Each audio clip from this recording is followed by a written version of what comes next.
देखो जी, ऐसा है, मेरा नाम किताब सिंह है जी। जो पूजा देवी है वो मेरी साड़ी है और उसके घर वाले का नाम कुलदीप है। दो उसके छोटे छोटे बच्चे हैं। बैंक में कार्य करती थी, वो घर से आती जाती थी बैंक में। और एक हॉस्पिटल है, उसमें भी वो प्राइवेट थोड़ा जॉब करती थी। 500-400 रुपये का झाड़ू झूड़ू का मारना सफाई का काम करती थी वहाँ पे भी। तो उधर जो बैंक है, वो बैंक की तरफ जो काला नाम का जो व्यक्ति है उसका खेत है, और जो हॉस्पिटल है जहाँ हॉस्पिटल में भी काम करती थी उसकी तरफ उसका घर है जी। ये दोनों चीज़ें। मतलब उधर भी काम करने जाती तो वो बैंक की तरफ रास्ता उसका हेर लेता था, छेड़खानी करता था उसके साथ। और जो बैंक की तरफ अस्पताल की तरफ जाती थी उसकी तरफ उसका घर था, तो घर भी उसके मतलब छेड़खानी करता था। एक मतलब उसने एप्लीकेशन भी दी थी एक बार, 1-2 दिन पहले। तो हमने गाम राम के व्यक्ति आए थे हमारे पास, उन्हें हमने गाम राम के कितने दिन पहले जो है इकट्ठा हुआ था काम यहाँ पर? यहाँ करीब 1-2 दिन पहले हुआ था जी। 1-2 दिन पहले हुआ था। उनके परिवार के आए थे, घर वाले आए थे हमारे साथ। तो हमने समझौता गांव की मान ली थी, भाई चलो कोई बात नहीं, जो कुछ भी हो गया उसको छोड़ो। फिर भी उसने जाने के बाद उसको गोली दी, और एक आदमी का काम नहीं है गोली देना। और जब हम वो वहाँ से काम करने के बाद उसको बैंक में ही उसको गोली दी कि घर दी उसको, जाके उसके घर से हम उठा कर लाए हैं उसको घर से उठाकर हमने हॉस्पिटल में दाखिल कराया, गंभीर हालत में बिल्कुल। जब घर से वो पड़ी, उसके घर से ही उठा कर लाए हम उसको घर से उठाने के बाद हम उसको हॉस्पिटल में ले गए। हॉस्पिटल में ले जाने के बाद हमने प्रशासन वो किया, वहाँ कैथल में रेफर भी कर रहा, कैथल उसमें सा हॉस्पिटल में दाखिल थी वो, वहाँ उसका इलाज चल रहा था। तो उसने फिर मजिस्ट्रेट, वहाँ जो मजिस्ट्रेट था वहाँ के, उसके सामने उसने अपना बयान रखा, जो भी उसने रखा उसके वो करा। फिर उसके बाद हम दाह संस्कार के लिए आए, तो प्रशासन ने क्या हमारे को पूरा प्रेशर डाला, प्रशासन द्वारा। हाँ, प्रशासन द्वारा, भाई कोई दिक्कत वाली बात नहीं, आपका मुजरिम हमने पकड़ लिया है, और मतलब जो धाराएँ हैं वो भी मतलब ठीक लगी हुई है, आप इसका अंतिम संस्कार करो। तो प्रशासन यहाँ हमारे साथ भी आया। हम तो प्रशासन के ऊपर विश्वास कर रहे थे, हमें पता नहीं था मतलब ये क्या है, क्या चीज़ है। हम तो जो हमारे घर से चला गया तो हम क्या कर सकते हैं, प्रेशर डाल के जो है अंतिम संस्कार करवाया। हाँ, प्रशासन ने मतलब आन के हमारे पास वो कराया। भाई अब हमें ना, तो हम इतने बड़े वो हैं यहाँ, उसके और भी है सर, वो हमारा घर है, घर के सामने बिल्कुल चौक है, वो उसमें भी वो कम से कम की बात है 5-5, 7-7 लड़कों को लेकर खड़ा होता था वो बेचारी। बल्कि उसका घर भी एक बैठक है गली पे बैठक पे ही मतलब वो झाड़ू पोछा करती थी, अपना घर का काम भी करती थी। वहाँ भी 5-5, 7-7 लड़के खड़े रहते थे, पर हमें ये पता नहीं था भाई ये मतलब हमारे साथ इतनी बड़ी घटना घट देंगे। तो पहले उन्होंने कभी बताया नहीं आपको? सर पता 2-3 बार बताया भी है, मतलब हमने घर भी जाके, उसने खुद भी मतलब ये अपने आप भी उसने उनको घर पे भी किया है। उसका सच्चो है, उस हमारे पास वीडियो है, उसकी वीडियो में उसने मतलब बोल रखा खुल। तो घटना वाले दिन की हम जानकारी चाहेंगे भाई, क्या हुआ था उस दिन, जिस दिन वो टाइम की घटना हो? ये करीब 9 बजे की बात है, जो 9-9:15 बजे, सुबह 9 बजे, 9-9:15 बजे वो बैंक से ही मतलब बैंक में गई है। वहीं उसने ज़बरदस्ती उसको दवाई देने के लिए मजबूर किया, ज़बरदस्ती कर। आप बताओ। मेरा नाम सन्नी है, जो मेरे चाची जी हैं, चाची जी लगती है मेरी वो। और उस दिन क्या घटना हुई कि 9 बजे वो काम, जैसे शाम को हमने गाँव राम का फैसला मंजूर कर लिया, उससे एक दिन पहले मतलब जो छेड़खानी का के लिए पंचायत इकट्ठी हुई थी। और जैसे मतलब हमारे साथ जो भी हुआ, कोई दिक्कत वाली बात नहीं है, हमने गाँव राम की मानी, ऐसी बात नहीं है। गाँव राम के भी हमने सम्मान रखा, मानी उनकी बात। लेकिन 9 बजे जैसे वो काम पे गई, वो वहीं से अपना सीधी टॉर्चर तो कर ही रहा था, वो ब्लैकमेलिंग तो कर ही रहा था। वो घड़ी हम तो घर से उठा के लाए थे, वहीं से उसने उसको वहीं जहर दे दिया, उसको वहीं गोली दे दी, वहीं से उठा के लाए थे गंभीर हालत में। और फिर हमने कैथल में एडमिट किया उसको, उनके घर से उठा के लाए थे।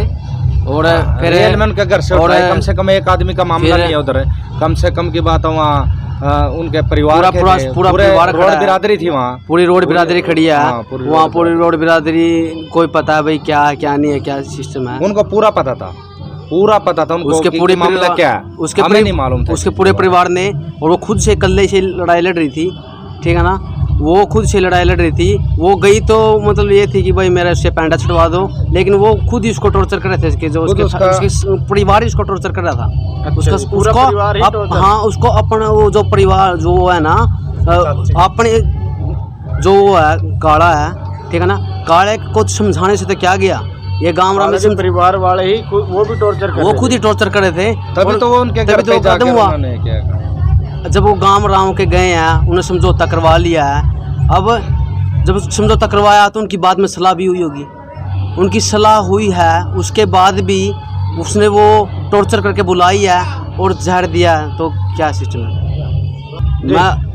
मैं आपसे भी, आप घटना पे गए भी होंगे, कहीं घटना पे गए, क्या है आपको एक काम बंदे काम लेते हैं, उसके पूरे परिवार का काम है, पूरे परिवार का काम है। पूरी फैमिली। यह कानूनी ये बता दो भाई, एक बंदा ये कर सकता है एक ब्लैकमेलिंग? बंदा ऐसा नहीं ऐसे नहीं, इसके पीछे ग्रुप भी है उनके, उसके जो वो साथ दे रहे उसके परिवार वाले ने, उन्होंने दबाव दिया। वो साथ उसको समझाने से तो क्या किया, उसको वहीं पे जहर दे दी उसके पूरे परिवार ने। ताकि ये मर जाए। और तो अंतिम मतलब संस्कार इनका- करवाने में, अंतिम संस्कार करवाने प्रशासन में का- पूरे प्रशासन ने हाँ, हमें एक प्रशासन दिलासा ने- दिया है। हाँ। और हमने उन पे विश्वास किया, कानून का मान सम्मान किया, उन पे विश्वास करके ही, और उन्होंने प्रेशर भी किया, उनका मान सम्मान भी किया, हमने अंतिम संस्कार कर दिया। तो अब हम क्या कर सकते हैं। ये जो मृतक पूजा है उनके घर वाले हैं, उनसे भाई साहब उस दिन आपको कैसे पता चला जब जो है ये घटना हुई? सर जी मैं तो जैसे सदमे में हम भाई कुछ बोल नहीं पा रहे, और आप देख सकते हैं हालात काफ़ी यहाँ पर बिगड़ी हुई है। एक सदमा लगा है परिवार से कि जो इनकी घरवाली गई है, और बिल्कुल तो काफ़ी दुखी परेशान है, बोल नहीं पा रहे। तो आप देख सकते हैं हालात, लेकिन उसके बावजूद जो है हम और भी लोग यहाँ पर बैठे हैं, उनसे हम बात करेंगे। यहाँ पर भीम आर्मी से भी भाई आए हुए हैं। तो भाई साहब स्वागत। नमस्कार भाई साहब, आपके चैनल के माध्यम से मैं बताना चाहूँगा, ये गांव मूंड की घटना है।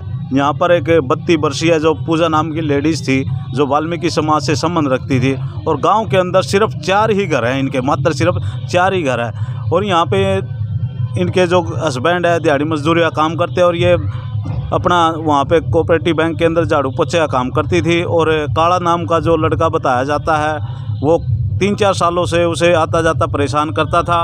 और पहले भी 3-4 दिन पहले घटना हुई थी, उस पर समाज के लोगों ने इकट्ठा होकर पंचायती तौर पे राजीबंदा कर दिया गया था।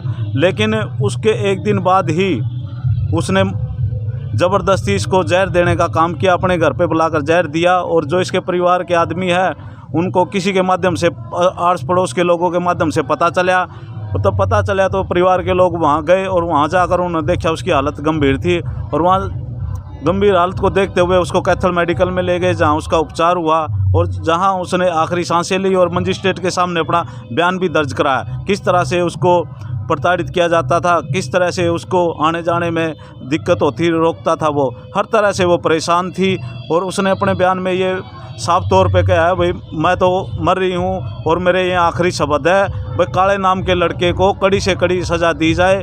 और मैं भी अपनी तरफ से प्रशासन और शासन को चेताना चाहता हूँ। जो भीम आर्मी टीम है, भारतीय एकता मिशन, हमारा आपको पता है पूरे भारत के अंदर हमारे चंद्रशेखर आज़ाद भाई लड़ाई लड़ रहे हैं, और हम प्रशासन को चेताना चाहते हैं, जो इन लोगों की डिमांड है 1 लाख रुपए, 1 करोड़ रुपए का मुआवजा, 1 करोड़ रुपए का मुआवजा, और सरकारी नौकरी इसके पति को दी जाए, जो बहुत ही बूढ़ा इंसान है। इसके 2 बच्चे हैं, एक बेटा बेटी, उनका लालन पोषण कर सके, उनको अच्छी तरह से पढ़ाई शिक्षा दिला सके, ताकि वो समाज में अपना अच्छा जीवन व्यतीत कर सके।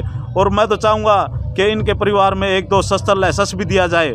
प्रशासन से यही डिमांड रहेगी, नहीं तो भीम आर्मी एक बड़ा आंदोलन करने से पीछे नहीं हटेगी, और प्रशासन की ईंट से ईंट बजा देगी। मैं यहाँ के कैथल के जो SHO, DSP, SP है, उनसे यही डिमांड करता हूँ, इनका ज़्यादा से ज़्यादा सहयोग किया जाए, इनको मुआवजा वगैरह, इनके बच्चों की सुरक्षा में और पढ़ाई में जो हेल्प हो सके ज़्यादा से ज़्यादा की जाए। और हमारे साथ में हैं सुरेंद्र एडवोकेट जी, वो बाकी ब्यौरा वो देंगे। नमस्कार। मैं आपके चैनल के माध्यम से बताना चाहता हूँ, वैसे तो इस देश में बेटी बचाओ और बेटी पढ़ाओ का नारा दिया जाता है, लेकिन जो हम देखते हैं लगातार इस देश में घटनाओं बाण बेटियों पर लगातार अत्याचार बढ़ते जा रहे हैं। इस स्लोगन का इस देश में किसी प्रकार का कोई महत्व नहीं है। और कुछ दिन पहले एक 100 खापों के प्रधान इकट्ठी हुई थी। 100 खाप की जो पंचायत तथाकथित नेता ने विवादित बाण बेटियों के प्रति बयान दिया था। मैं आज गांव मूड में आया हुआ, इसी तरह की एक घटना घटी है। कोई दबंग नाम का व्यक्ति था और वो लगातार उस लेडीज़ को परेशान कर रहा था और उस अवेज में उसको जबरन काम से उठाकर उसको ज़बरदस्ती जहर खिलाया गया और परिवार वाले उसको कैथल में ट्रीटमेंट करवा और उसका जो डाई एंड डिक्लेरेशन का उन्होंने अपना बयान दिया भाई इस आदमी को कड़ी से कड़ी सज़ा दिलाई जाए। इस तरह की इस देश में किसी प्रकार का कोई कानून व्यवस्था है, ना किसी प्रकार का कोई डर है, ना बाण बेटियों का। यह सर क्या नाम है? मेरा नाम बलजीत है, बलजीत गांव जुड़ा, डिस्ट्रिक्ट करनाल। ये मेरे साले के लड़के हैं। इसके साथ बिल्कुल नाजायज़ और अत्याचार किया गया है, क्योंकि ये रोड बरादरी है, एकजुट हो जाती है और एकजुट होने के कारण उस रोड में इतनी हिम्मत आ गई कि मेरा कुछ नहीं बिगाड़ सकते। एक उसका मामा बतावा कोई पुलिस में, उसकी बड़ी धमकी दे रहा था वो इस बहू को, मैं तेरे बच्चों को मार दूंगा, मेरा कुछ नहीं बिगड़ेगा, मैं तेरे घरवाले को मार दूंगा, मेरा कुछ नहीं बिगड़ेगा। इस बचाव के उसमें उन्होंने बहुत उससे बच के चली। जब भी वो काम पे जाती थी उसको वो वहीं हेर का खड़े हो जाता था। और अब ये दवाई दी है जो परसों उन्होंने मिल के पूरे परिवार ने, एक उनमें लेडीज़ बताई जाती है, वो क्या लगती है उसकी क्या नहीं, वो उसको बुला के भी ले जा करती और उसने उसको बुला के वहाँ और वहीं पकड़ के पूरे परिवार ने और उसको धक्के से दवाई दी गई है। जब ये बच्चे वहाँ गए, देखे, किसी ने बताया इनको कि वहाँ वो तो हिरन लग रही, तड़फन लग रही, क्या बात है वहाँ पड़ी है, ये जाकर उन्हें उठा कर लाए। ये एक का काम उस दूसरे कल्ले का काम नहीं है, ये इसके पूरे परिवार का काम है। सारी मिली भक्ति है इसकी, सारी मिलजुल करके इस लड़की को ख़त्म करने का इन्होंने काम किया है। गरीब की तो कहीं रही ही नहीं। एक वाल्मीकि समाज जो किसी नहीं काम करेगा तो ये अपने बच्चे का पालन पोषण कैसे करेगा, हैं? ये सही काम करना भी अब तो वाल्मीकि समाज के लिए दुर्भर हो गया है। और हरियाणा सरकार कहती है कि भाई हमने गरीबों के लिए ये कर दिया, वो कर दिया। क्या कर दिया गरीबों के लिए सरकार ने? सरकार ने तो कुछ भी नहीं किया। सरकार ने सिर्फ अत्याचार करने के लिए गरीब छोड़ दिए बस, हैं? अब गरीब आदमी किसी का काम करने जाएगा तो वो वहाँ उसके साथ दी बेटी सुरक्षित नहीं है, तो बताओ वो क्या करेगा। अब ये एक बैंक है, सोसाइटी बैंक है, वहाँ काम करती थी। उधर वो लड़का 3-4 ने ले करके वहाँ मोटरसाइकिल उसका रास्ता ही रखा रहता था। बतावा मैं सुनिए जो वहाँ रहता था। इधर अस्पताल है, उस साइड में हॉस्पिटल में भी वो काम करती थी बेचारी। उधर जाती तो उधर भी उसको एराई गया। और 2 दिन में सुनी है कि 2 दिन पहले दरखास्त भी दी गई, 112 नंबर गाड़ी बुलाई गई। तो इन्होंने मिलजुल करके इन पर दबाव डाल करके वहाँ भी समझौता करा लिया। फिर भी चलो ये गाँव राम में रहना इन्होंने, और गाँव राम में रहने के बावजूद इन्होंने उस बात को भी मान ली। वो मानने के बावजूद उन्होंने कहा था पंचायत क्यों इकट्ठी करी, लड़की को ये बोला गया भी तेरे पंचायत क्यों करी। उसके बावजूद हाँ, उसके बाद भी उसने धमकी पूरी दी, धमकी दी। अच्छा अब मैं तेरे को जिंदा नहीं छोड़ूंगा, तेरे ये पंचायत में बात फैला दी है, पुलिस बुला ली है, अब जिंदा नहीं छोड़ूंगा, अब तो तेरे को मारना ही मारना है। वही फिर उसने क्या काम किया, पंचायत से अगले दिन उन्होंने दवाई दे दी, बस पकड़ कर सारे परिवार ने मिलकर उसको गोली दी गई, धक्के से उसके मुंह में तुरनी गई है। एक आदमी गोली नहीं दे सकता, ना खा सकती कभी भी। वो पूरे परिवार की साजिश है और मिली व्यक्ति है इन्होंने सब मिल करके और उसमें वो कराया गया है उसको।